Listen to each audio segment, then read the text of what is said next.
And we're back with Bedtime Stories.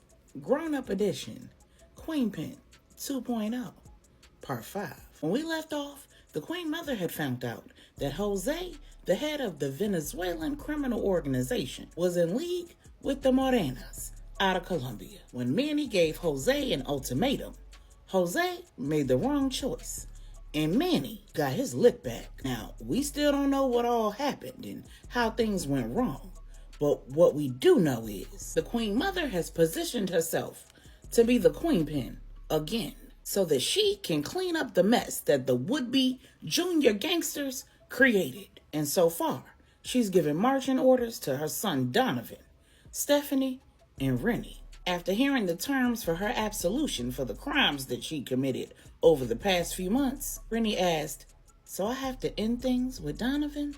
The Queen Mother said, "No, I'm gonna end things between you and Donovan. And if you are stupid enough to put yourself back in the ocean, then you better be prepared to drown. LJ bailed you out when you had your professor in your sights, and Angela went easy on you when you had Q in your sights. But Manny will have you swimming with the fishes, and I will help him send you to be with Veronica if it even looks like you have the potential to be a tsunami in Maribel's life over Donovan." Rennie said, "But damn, Medea, what if he chooses me?" The Queen Mother said, "Then you tell him to come and see me." When the two women were done, the Queen Mother picked up her phone and sent a text, and shortly thereafter, Tru entered the room. She looked at the two women and said to Tru, "You will know when Rennie sleeps and when she wakes, when she takes her medicine, and every morsel of food she puts in her mouth, and everything she drinks. You'll know who she talks to on the phone, who she sees, and everything she does. You'll even know when she enters and exits the bathroom and what she did while she was in it. From now until she leaves for college, and from the day that she starts college until she walks across that stage in her cap and gown, and we're all in the crowd cheering her on, you will be her only contact. Other than me, you will be the only person that she sees or talks to. Other than her family, there won't be another living soul that she even needs to communicate with, unless it's about her education or her mental health. I do not care about your allegiance to one another or how this arrangement will affect your friendship. I am trying to save your lives and secure your futures." I know how harsh this sounds, but I didn't get to be this big age. A wife, a mother, a successful businesswoman. And I certainly didn't get in the life, out of it, back in it, back out of it, and now back in it again, without learning how to do this. And I does this. And since I'm taking all of the risks, I set all of the parameters. Do not make me regret it by disregarding and disrespecting my orders. They're final.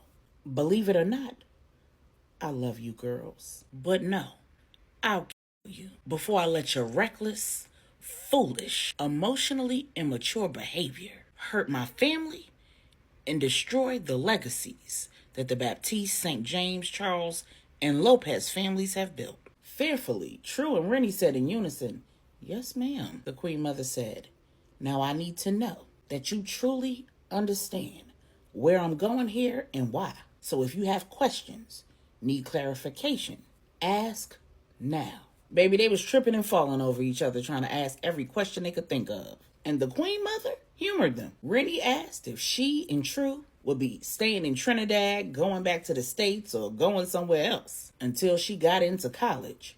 How she was going to get into college. And the Queen Mother said, "You apply to the school you want to go to and you'll get in. Until then, you two will be wherever I am." And Tru asked how they would pay their bills, furnish their lifestyles, and whether she would be able to put in work. "You will not be putting in any work while you are monitoring Rennie. And the families will ensure that you have everything you need without question. Now, once Rennie goes to school, you'll have some decisions you need to make, Tru. And if there are no other questions, we'll discuss that privately." When the women had no additional questions, the Queen Mother picked up her phone and sent a text. When Marley entered the room, the Queen Mother said, "Rennie needs to go back to her hotel, pack up all her stuff, and check out. Then she needs to go to my estate and stay there until I return. Do not leave her unattended. When Marley said he'd get it done, the Queen Mother said, "Thank you. Now, send Woody in."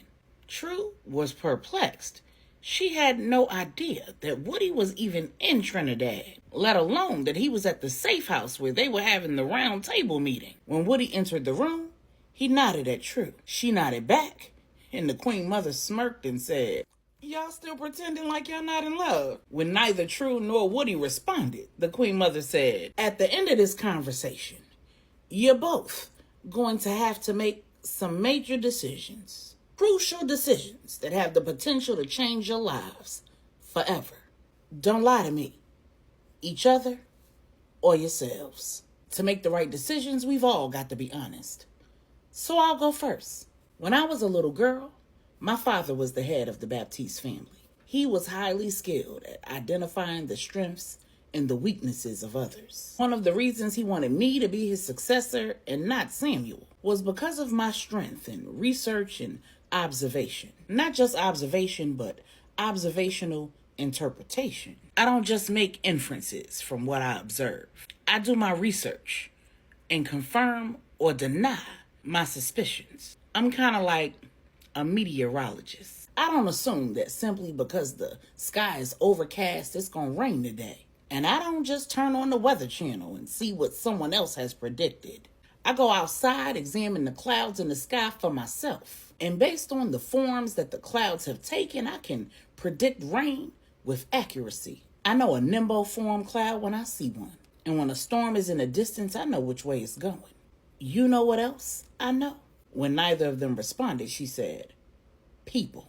Right now, my brother is somewhere trying to figure out how he can save face, retain his position as the head of this family, and secure his seat for his daughter. He's also trying to figure out just how disappointed I am in him.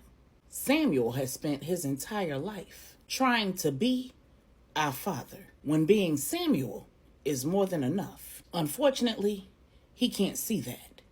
And that's something that he, Donovan, and Selima all inherited from my mother. I can tell a person their whole life story simply by looking at how they react and respond, what they say and don't say, and how they move." Then she looked at Tru and said, "The minute Woody entered this room, the pulse in your neck sped up, and when he nodded at you, it slowed to a resting rhythm." Then she looked at Woody and said, "When you walked in this room, your back was rod straight, and when I smirked instead of scowling, you knew that you didn't need to protect her from me, and your shoulders relaxed." Then she looked at them both and said, "And the whole time I've been talking, you two have been avoiding looking at each other because you're afraid that I'll see what I've already seen. You desperately want to be in one another's arms right now. Look at each other. Look in each other's eyes." When they did, the Queen Mother looked at Woody and said, "You finally found the woman who gives you true joy. Pun intended. She makes you want to walk away from this life, doesn't she?"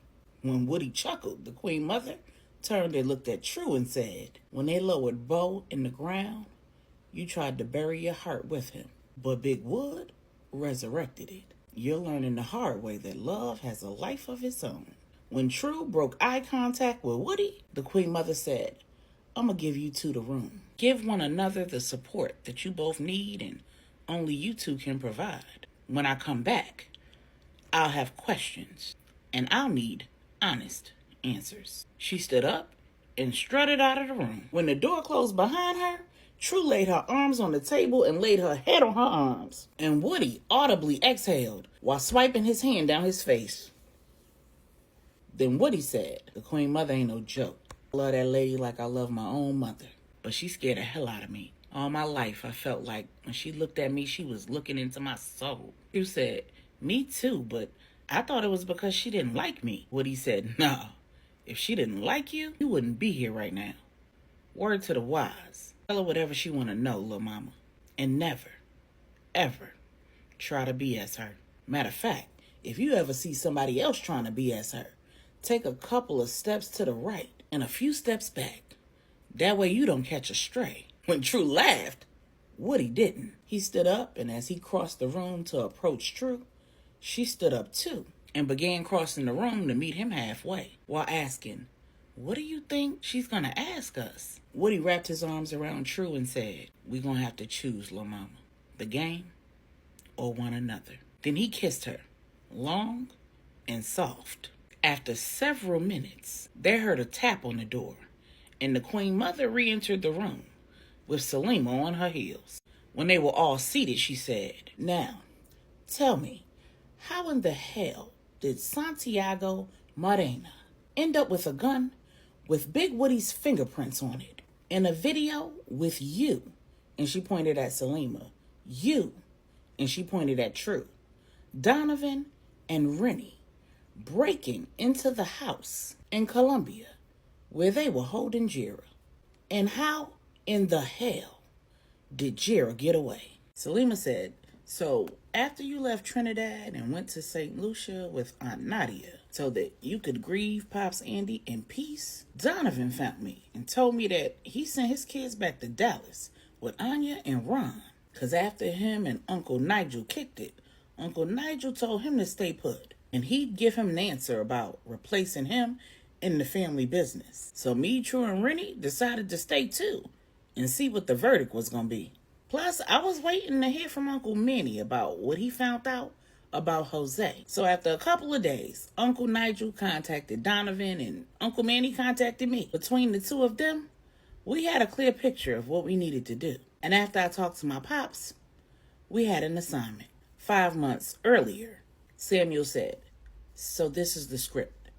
Donovan, Rennie, and Tru are on vacation. They need to frequent the establishments and party spots where little Jose is known and hang out and visit with his crew.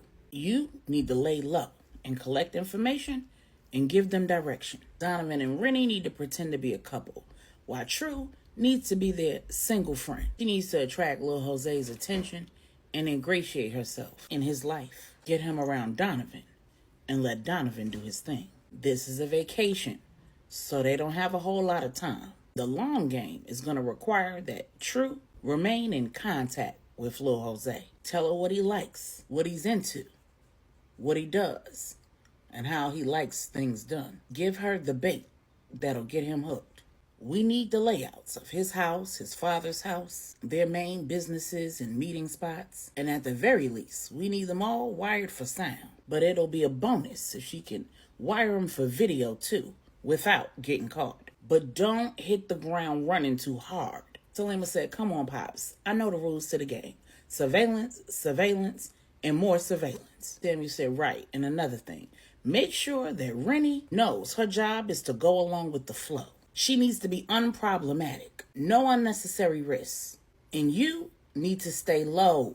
I know you have a penchant for the dramatics, but we don't need none of that." Selima said, "I got it, Pops. Dang. I'm not new to this. I'm true to this." Selima ran the plan down to her little crew.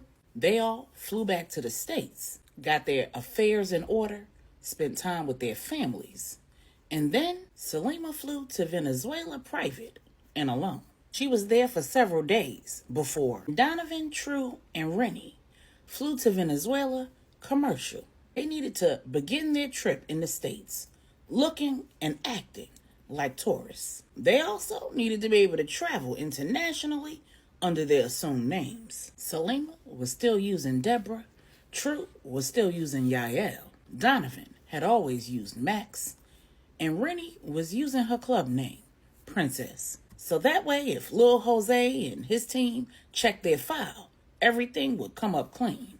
When the trio arrived in Venezuela, Selima had all the rundown. Before Jose had even left Trinidad after the funeral, she'd already sent 4 certified trackers to Venezuela.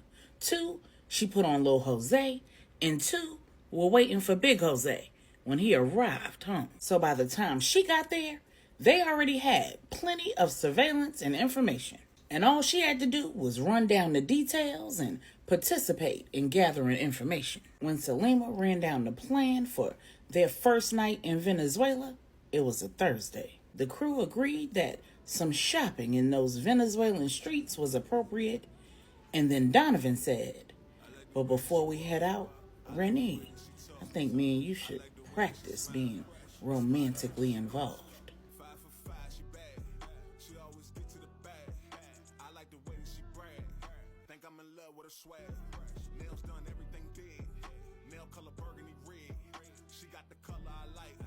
That's what she did for the kid.